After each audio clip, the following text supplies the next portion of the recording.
क्षेत्रीय औद्योगिक सम्मेलन को लेकर पूरी तैयारियां जोर शोर पर हैं, लेकिन एक ऐसा विभाग, सरकार की एक ऐसी एजेंसी जो लगातार बैक में आकर, फ्रंट में आकर और मिडिल ऑर्डर पे आके लगातार काम कर रही है, तैयारियां करा रही हैं। एक ऐसे विभाग के मुखिया से आपको रूबरू कराने जा रहे हैं। हमारे साथ मौजूद हैं MPIDC के जोनल अधिकारी ED UK तिवारी सर। आइए जानने की कोशिश करते हैं कि कैसी तैयारियां हैं विभाग की, किस तरीके से शहडोल को रोजगार के माध्यम से सृजित करने की कोशिश की जाएगी और आने वाला जो 16 जनवरी होगा वो इतिहास के पन्नों पर स्वर्णिम अक्षरों पर लिखा जाएगा। सर, पहले तो आपका बहुत बहुत स्वागत और ढेर सारी शुभकामनाएं शहडोल की ओर से कि जिस तरीके से विभाग लगातार कार्य कर रहा है। MPIDC के बारे में सर थोड़ा सा बताएं हमें, और लगातार इस आयोजन को लेकर कैसा ज़मीनी स्तर पर तैयारियां चल रही हैं। सबसे पहले तो आपको बहुत बहुत धन्यवाद। दूसरा जो एक रीजनल इंडस्ट्री कॉन्क्लेव जो 16 जनवरी को है, इसके बारे में आप सबको बहुत बहुत शुभकामनाएं, शहडोल वालों को, शहडोल डिवीज़न वालों को, आपको। और MPIDC Madhya Pradesh industrial development corporation Bhopal, इसका हम लोगों का मुख्यालय है। और जितने भी जोन हैं मध्य प्रदेश में, सभी में एक डिवीज़न ऑफिस माननीय मुख्यमंत्री जी ने खुला है अभी। इसमें शहडोल भी शामिल था, जिसमें शहडोल, सागर, उज्जैन, ये नए जोनल ऑफिस माननीय मुख्यमंत्री जी ने इन क्षेत्रों की आवश्यकता को समझते हुए इसको ओपन कराया। और हम लोगों ने एक विधिवत कार्यालय यहाँ पर प्रारंभ कर दिया है। हमारा स्टाफ यहाँ रहता है। मैं 2 संभागों को देखता हूँ, रीवा संभाग और शहडोल संभाग। हम लोगों का जो मुख्य उद्देश्य है वो है औद्योगिकरण, जो रोजगार और विकास इसके प्रेरक तत्व हैं, और क्षेत्रीय लोगों को रोजगार प्राप्त हो, इसी उद्देश्य, और इस रोजगार में वृद्धि हो, इसी उद्देश्य को लेके ये इंडस्ट्री कॉन्क्लेव की जा रही है। यहाँ जितने रिसोर्सेज हैं उन सब को कंसोलिडेट किया जा सके, और बाहर से आने वाले उद्योगपतियों को यहाँ की चीज़ों को, यहाँ के मिनरल्स को, माइनिंग को, यहाँ के रिसोर्सेज को, सब के बारे में उनको अवगत कराया जाए। और इंडस्ट्रियल पॉलिसी जो गवर्नमेंट ऑफ मध्य प्रदेश की है, उनसे भी यहाँ के लोगों को अवगत कराया जाए कि कैसे शहडोल संभाग के लोगों में को आगे ले जा सकते हैं, शहडोल को आगे ले जा सकते हैं। शहडोल संभाग में 3 ज़िले हैं, शहडोल, अनूपपुर और उमरिया। पहले एक ही शहडोल ज़िले के भाग हुआ करते थे, लेकिन बहुत बड़ा क्षेत्र है और बहुत बड़ा रिसोर्सफुल है। यहाँ वन संपदा 50% से लगभग ऊपर है। बहुत बड़ी माइनिंग एरिया है यहाँ पे। माइनिंग में अनेक, मतलब मेरे यहाँ की सॉइल भी बहुत बढ़िया है। हम लोग तो विट्रीफाइड टाइल्स के लिए भी यहाँ एक संभावनाएं खोज रहे हैं। हमने गुजरात में भी बात की है। सर, एक महत्वपूर्ण विषय है क्योंकि शहडोल एक ट्राइबल संभाग है। हालांकि आपने रीवा में एक बड़ा आयोजन कराया है, तो आपके पास अनुभव का संकलन है। किस तरीके से जो निवेशक हैं, पूंजीपति हैं, उद्योगपति हैं, उनको शहडोल के लिए प्रेरित आप कर रहे हैं लगातार, और जो आने वाले टाइम पे है किस तरीके से और तैयारियां हैं? शहडोल निश्चित है पिछड़ा हुआ क्षेत्र था, और एक बहुत बढ़िया लीडरशिप जिसको कहें शहडोल की है, और बहुत अच्छे अधिकारी यहाँ पर हम लोगों को मिले।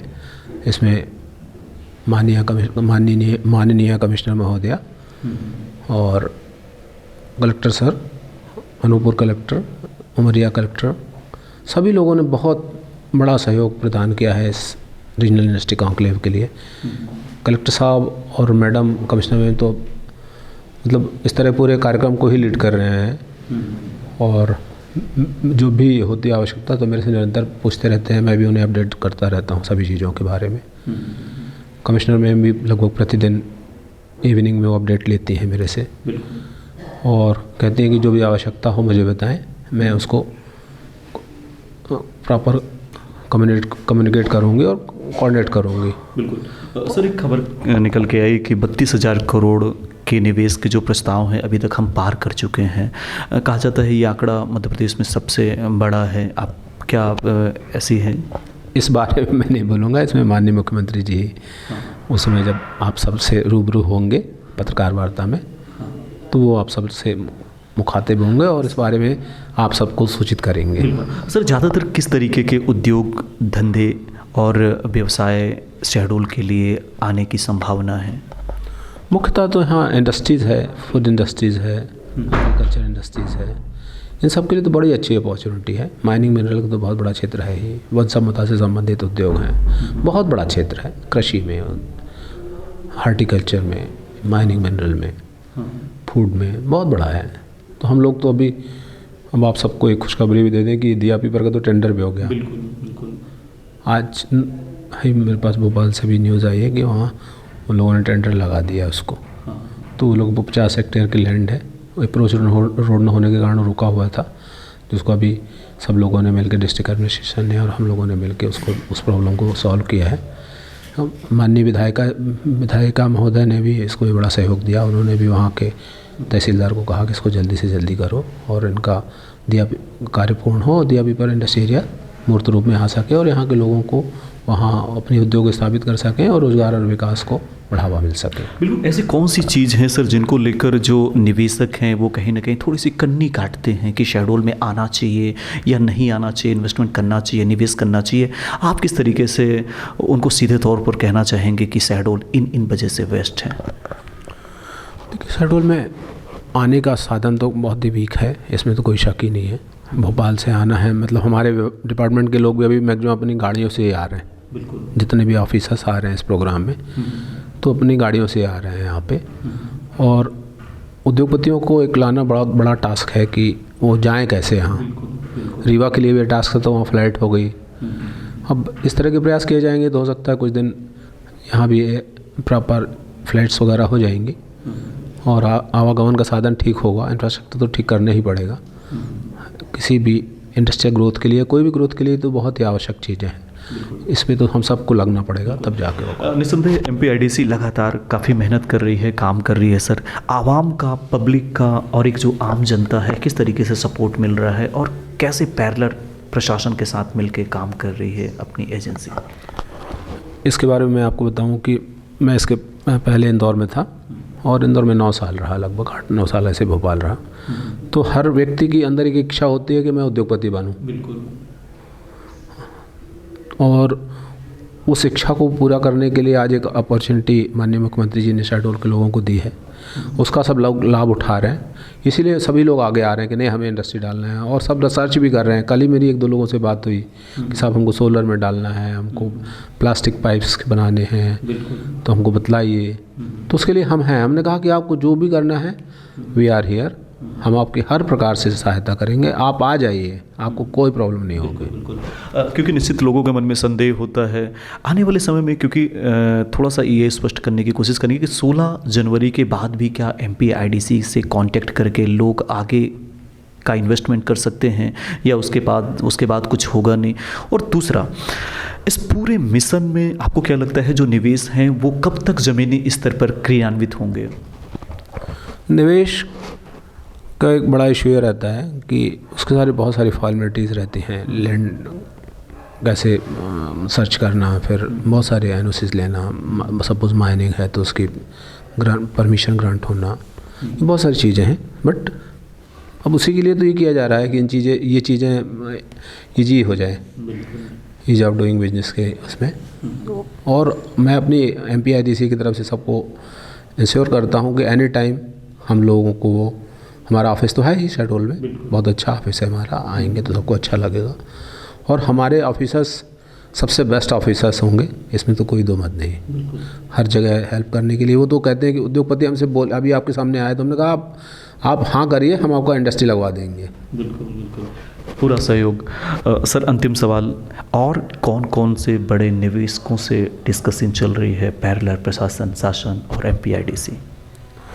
रिलायंस बहुत बड़ा एक अपना इन्वेस्टमेंट लेके आ रहे हैं, रिलायंस इंडस्ट्रीज़। उसके लिए हम उनको ज़मीन भी दे रहे हैं 1500-1600 एकड़ का। मतलब हम लोगों तो इसका प्रपोजल भी भेज दिया हेड ऑफिस को। और टोरंटो आ रहा है, अडानी ग्रुप से भी अडानी ग्रुप है, अल्ट्राटेक है और OPM है और भी बहुत सारे इंडस्ट्रीज़ हैं। रायपुर के बहुत सारे लोग इंटरेस्टेड हैं, बिलासपुर के बहुत सारे लोग इंटरेस्टेड हैं। तो माननीय मुख्यमंत्री जी ने तो कमर कस ली है कि हमको सब क्षेत्रों को डेवलप करना है, तो उसमें कोई पीछे थोड़ी रहेगा। जहाँ मुख्यमंत्री जी हैं वहाँ हम लोग तो उनके साथ साथ उनके हर कदम। बड़े बड़े नगरों में जब कॉन्क्लेव होते थे और जब हम ज़मीनी स्तर पर कर रहे हैं, अभी संभागीय स्तर पर कर रहे हैं, कितना प्रभाव आपको लगता है कि सीधे तौर पर क्षेत्र को मिलने जा रहा है इससे? मैं आपको बताऊं कि मैं जब से 2007 से जुड़ा हुआ हूँ, मैं बिगनिंग से हूँ इस कॉन्क्लेव में। जब से स्टार्ट हुआ था छोटे बड़े जितने भी हुए, क्योंकि मैं भोपाल था तो भोपाल से खजुराहो, भोपाल, इंदौर, इस तरह के कॉन्क्लेव होते थे। और हम लोगों को बड़ा संकट था। हम लोगों के पास डाइस में बैठने के लिए लोग नहीं थे और मार्केटिंग के लिए बड़ी प्रॉब्लम थी। मध्य प्रदेश के लिए लोगों को बुलाना बहुत कठिन था। बड़े ग्रुप्स को लगता था कि हम कहाँ मध्य प्रदेश जाएं। तो हमारे पास सिर्फ 2-3 लोग रहते थे जिसको हम मंच पे बिठाया करते थे। और लेकिन ये धीरे धीरे ये कारवां बढ़ता गया और लोग आते गए। आज तो लोग खुद कहते हैं कि साहब हम आना चाहते हैं। अभी तो हमारी शेड्यूल जो RIC है इसका भी आप कुछ प्रभु कृपा से अच्छा होगा। उसके बाद ग्लोबल इन्वेस्टर समिट जो भोपाल में 24-25 फरवरी को, उसको तो आप देखेंगे तो बहुत ही बड़ी होगी, बहुत ही सुंदर होगी और मतलब बड़े विराट रूप में होगी। जितने अन्य प्रदेश जो है करते हैं हो सकता है उससे बेटर हो। बहुत बड़ी तैयारी चल रही है, बहुत मेहनत कर रही है, बहुत डिपार्टमेंट कर रहा है, सरकार बहुत मेहनत कर रही है। माननीय मुख्यमंत्री जी दिन रात लगे रहते हैं कि कैसे लोग उद्योगपति आएँ और यहाँ के लोगों को रोज़गार प्राप्त हो। तो अद्भुत काम होने जा रहा है माननीय मुख्यमंत्री जी के नेतृत्व में। बिल्कुल, तो लोग जुड़ते गए, कारवां बनता गया जैसा कि AD सर बता रहे थे, और शहडोल के लिए एक बेहतर माहौल, शहडोल के लिए एक बेहतर निवेशक, और आने वाला जो समय हुआ वाकई शहडोल के लिए एक आपको बता दें कि रोज़गार के क्षेत्र में कहें, उत्पाद के क्षेत्र में कहें या निवेश के क्षेत्र में एक स्वर्णिम अक्षरों में शहडोल का नाम लिखा जाएगा। और जिसके लिए लगातार अभी चाहे MPIDC हो, चाहे सरकार हो, चाहे प्रशासन हो, तीनों पैरेलल मिलकर लगातार कोशिश कर रहे हैं। थैंक यू सर, हमसे बातचीत करने के लिए, तमाम जानकारी देने के लिए बहुत बहुत धन्यवाद। Thank you so much.